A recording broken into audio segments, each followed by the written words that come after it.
Hi, I am the Biblical Mystic, and I wanted to jump on and speak on a few things.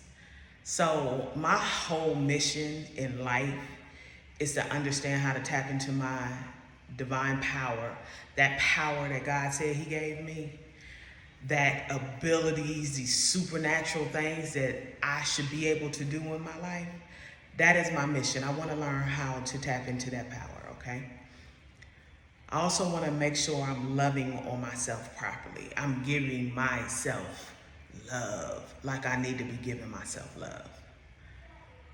And I want to know how I can take my natural gifts and talents and make a viable living with them. How can I take these things and give myself my freedom? Because ultimately that's what I want. I want my freedom to do whatever I want to do. If anybody knows me, I am a free spirit to the 10th degree. You can't hold me, you can't block me, I have to be free, okay? So money is something that keeps me from enjoying my freedom to the level I want to enjoy it. So I need to be able to take my talent, because I no longer want to exchange time for money and all that. But that's another conversation. That ain't what I came on here to talk about. So what I came on here to talk about is invoking our power, right? And a huge part of us invoking our power is here. I would say this is 90%. And in some cases, 100%. But it's our mind. I can no longer let my mind tell me what to think. I need to be telling my mind what to think. So the thought came to me when some years back, I had got gallstones. But in the beginning, I didn't know what they were. So like I'm in a dead of sleep. I wake straight up out of my sleep from this abdominal pain I was having. It woke me up. So I was up all night, throwing up, getting sick the whole night. I passed out at the toilet. Like I just was sick. Okay. Next day I go to the doctor. The doctor does my blood work, and maybe a day or two later, I don't know, he gets the results back. He calls me, and I had a little ghetto Indian doctor too. He was funny. But he calls and was like, get to the hospital now. You are in liver failure. I'm like, what? What? I'm a nurse, so I'm looking at myself in the mirror. I remember going to the mirror, I'm looking at myself. I'm like, my eyes are not yellow. My skin is not yellow. I don't have any of the symptoms of liver failure. And he is like, get to the hospital now. He said, I ain't never seen numbers like this. These are extremely high. So I'm leaving. I was at work. I was working in a patient's home. I'm leaving the job and I head to the hospital. But the whole time I'm saying, no, I'm not in liver failure. No, I'm not in liver failure. And I started to call people, right? And nobody was available. Nobody was available. And I know that was on purpose, because if I would have talked to somebody, I wouldn't have been able to go where I needed to go in my mind. Because I have this doctor, this person of authority telling me, you about to die. Telling me, your body is shutting down. And I'm looking at myself, I'm like, I feel good, I look good, my eyes, skin. And I start telling myself, no, that ain't my truth.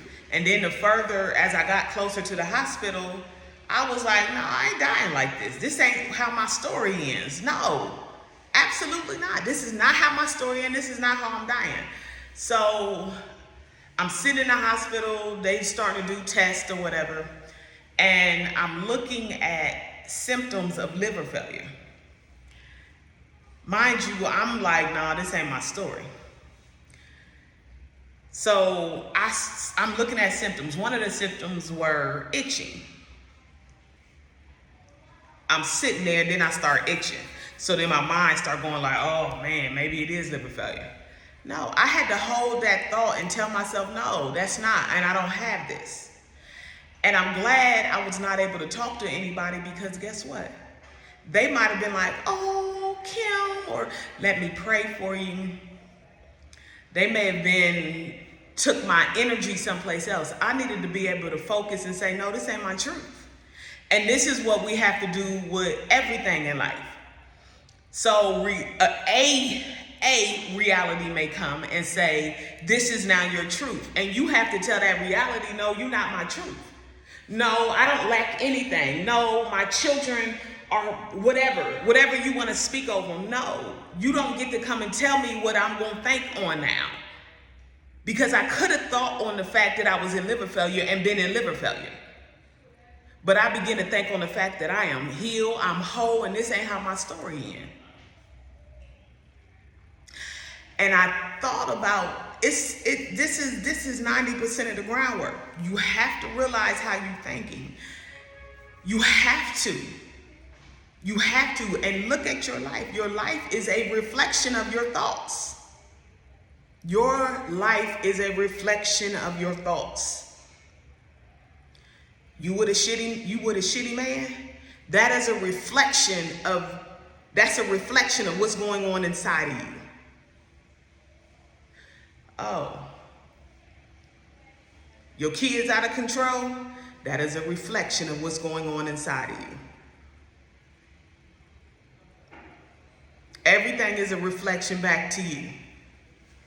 What you can look at the situation with your children. Okay, what is out of control in my life? Where am I out of control at? You might not see it right there, but then you begin to have a conversation with yourself. My boss is talking to me crazy. What is going on inside of me that's bringing this experience to me?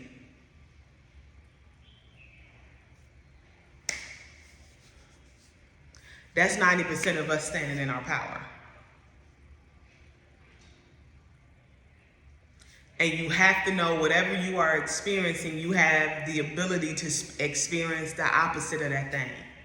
If you are experiencing lack, you have the ability to experience abundance. If you are experiencing loneliness, you have the ability to experience too many people around you, an abundance of whatever it is that you need. Okay? So, I just wanted to drop that. I am the Biblical Mystic. I love y'all, and we will talk soon.